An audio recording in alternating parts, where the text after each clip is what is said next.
possible active shooter at the top.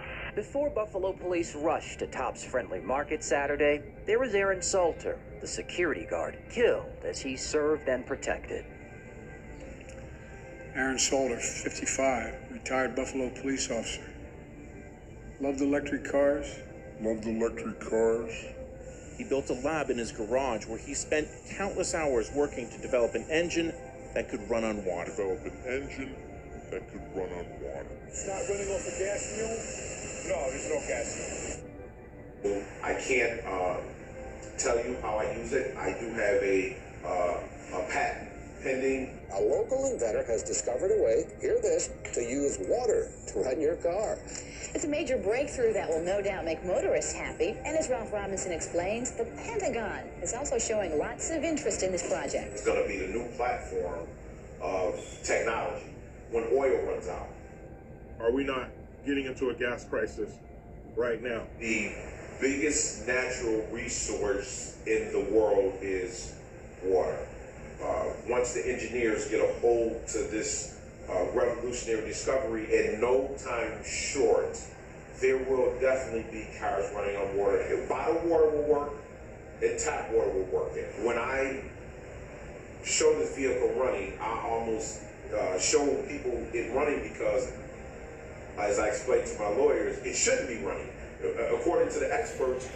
Well, folks, you heard it yourself from the mouth of Aaron Salters, AWS Hydrogen Alternative Energy System.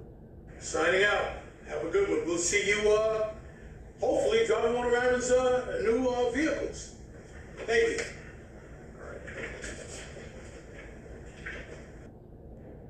Damon John gave me a call, and he told me that he saw that my dad was in a couple photos with him, not physically, but with him at a seminar.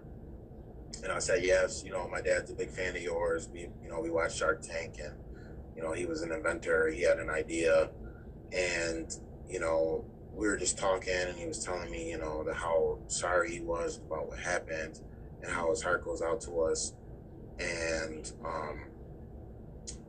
he just was asking me what I could use at this time, and I explained to him a little bit about what was going on with the funeral, and he told me that he wouldn't have a problem doing that someone would be in touch. Towards the end of the conversation, he said, in the future, like, if you guys need anything, don't hesitate to reach back out to me and give me a call, because I'm here for you. So, it was a real good conversation. And the reason I'm bringing him up is because there's a connection between him and a man named Stanley Myers. Back in 1998, March 21st, 1998, a man by the name of Stanley Myers was meeting with these guys to fund a project of his. He had created a water-powered engine. And he started creating this engine back in 1975, right around the time of the Great Gas Crunch, the gas crisis. I don't care if you use rainwater, well water, city water, ocean water. If you don't have any fresh water, go ahead and use snow. If you don't have any snow available to you, they use salt water because there's no adverse effect to the fuel cell. Myers started working on this project 4 years ago. He's not a scientist. He isn't even a chemist. In fact, he never graduated from college. Myers was determined, he says, to design something to protect this country from oil embargoes. And we have calculated that if we take the dune buggy from Los Angeles to New York, we would roughly use 22 gallons of water. The Pentagon flew a lieutenant colonel in last week to look at Myers' invention. There's talk of possibly using it in the Star Wars defense program and to run army tanks. Myers is currently perfecting a water fuel cell for cars. It will cost about $1,500. He says it won't need any maintenance, and you won't have to replace it. It'll be at least 2 years before the fuel system goes into mass production. The day it happens will be one the fuel industry hates, but it'll put a smile on the face of those who've had to say at one time or another, fill her up. But Stanley Myers was meeting with some guys along with his brother to get funding for his water-powered engine. So they bring him these drinks to the table, and I think it was cranberry juice. He takes a drink. He immediately stands up, starts grabbing his neck. He says, "They poisoned me." He goes out into the parking lot where he eventually died. But before he died, he said, "They poisoned me because I'm working on a water-powered engine." And truth is stranger than fiction. So all these movies you've seen where the government will do this stuff to take somebody out because because they were working on something and they make it look like an accident, and real shit will blow that Hollywood shit out of the water. Conspiracy to kill 5 random people. Ridiculous.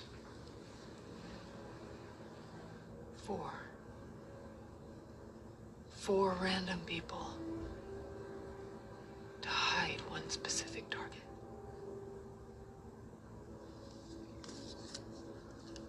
We see that big oil can buy the politicians who regulate it, have the military pledge allegiance to its interests, be shielded from pollution restrictions, leech off U.S. tax dollars, control mass media, crush alternative energy, and avert punishment for all of the crimes it commits.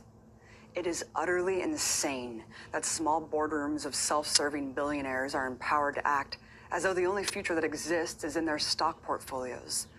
They've been destroying lives and habitats for over a century, and now their unfettered greed is a threat to human civilization itself. Their path towards a tar-covered, uninhabitable dystopia won't be reversed unless the power structure is flipped. We can't fight the rule of oil tycoons without fighting the system of corporate empire that dutifully serves them.